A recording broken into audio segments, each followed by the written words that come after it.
നമ്മൾ ഈ വണ്ടിയുടെ ലീഫിന്റെ വേസ്റ്റ് നമ്മൾ റീസൈക്ലിംഗ് പോലെ തന്നെയാണ്. ഇതിൽ തന്നെയാണ് നമ്മൾ കൊടുവൾ ഉണ്ടാക്കുന്നത്. ആദ്യം ചൂടാക്കി ഫോർജിങ് യൂണിറ്റിൽ നമ്മൾ ആദ്യം കൊടുവളിന്റെ ഒരു റഫ് ഷേപ്പ് അടിച്ചെടുക്കും.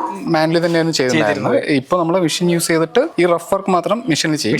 ഇതിന്റെ അടുത്ത പ്രോസസ്സ് തളിയെന്ന് പറയാം. ആലയിൽ ആള് ഇതിന് ഒന്നുകൂടെ ചൂടാക്കി ഇതിന്റെ വളവും എല്ലാം നേരാക്കി നമ്മളുടെ ഒരു സ്റ്റാൻഡേർഡ് ഷേപ്പ് ഉണ്ട്. എന്നിട്ട് വായ കുറച്ചുകൂടെ മൂർച്ചയാക്കാൻ വേണ്ടിയിട്ട് കുറച്ചുകൂടെ തിന്നാക്കി എടുക്കും. എന്നിട്ട് പിന്നെ ഗ്രൈൻഡ് ചെയ്ത് അതിന് ടെമ്പർ ചെയ്തെടുക്കും. ക്വഞ്ചിങ് മെത്തേഡ് എന്ന് പറയാം. നമ്മളിപ്പോൾ വാട്ടർ ടെമ്പറിംഗ് ചെയ്യുന്നത്. വലിയ വലിയ മെഷീനറീസ് ഒക്കെ ഓയിൽ ടെമ്പറിംഗ് ആണ്. പക്ഷേ കൊടുവളിന് നമുക്ക് വാട്ടർ ടെമ്പറിംഗ് തന്നെ ധാരാളമാണ്. വെട്ടുന്ന ഭാഗം മാത്രം ചൂടാക്കിയിട്ട് പെട്ടെന്ന് തണുപ്പിച്ചെടുക്കും. അപ്പോൾ ഈ ഒരു പോർഷനത്തെ ഇരുമ്പ് മാത്രം കുറച്ചുകൂടെ ഹാർഡനാവും. അപ്പോൾ പെട്ടെന്ന് അങ്ങനെ മൂർച്ച പോവില്ല.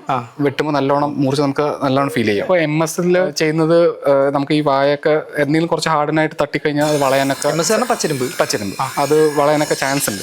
ലീഫിലാകുമ്പോൾ നമുക്ക് അങ്ങനെ ഒരു പ്രശ്നം വരില്ല. നമ്മള് പിന്നെ കല്ലിലൊക്കെ തട്ടാതെ സൂക്ഷിച്ചു കഴിഞ്ഞാൽ ഒരുപാട് ലാസ്റ്റ് ചെയ്യും. ഒരുപാട് കാലം നമുക്ക് മൂർച്ചയോടെ നിൽക്കും. ഇത് ഫിനിഷ് ചെയ്ത് കഴിഞ്ഞിട്ട് പിന്നെ പിടിയിടലും പിന്നെ ഫൈനൽ ഗ്രൈൻഡിങ് കൂടെയാണ്. പല ഷേപ്പുണ്ട്. ഓരോരോ ഏരിയയിലേക്ക് ഓരോരോ രീതിയിലും ഓരോ ഷേപ്പിലുള്ള കൊടുവകളാണ്. ട്രിവാൻഡ്രത്തേക്ക് അയക്കുന്നത് നമുക്ക് ഇവിടുത്തെ മാർക്കറ്റിൽ സെയിൽ ചെയ്യാൻ പറ്റും. ഇതിന്റെ നീളം, വീതി, വെയിറ്റ് എല്ലാം മാറും.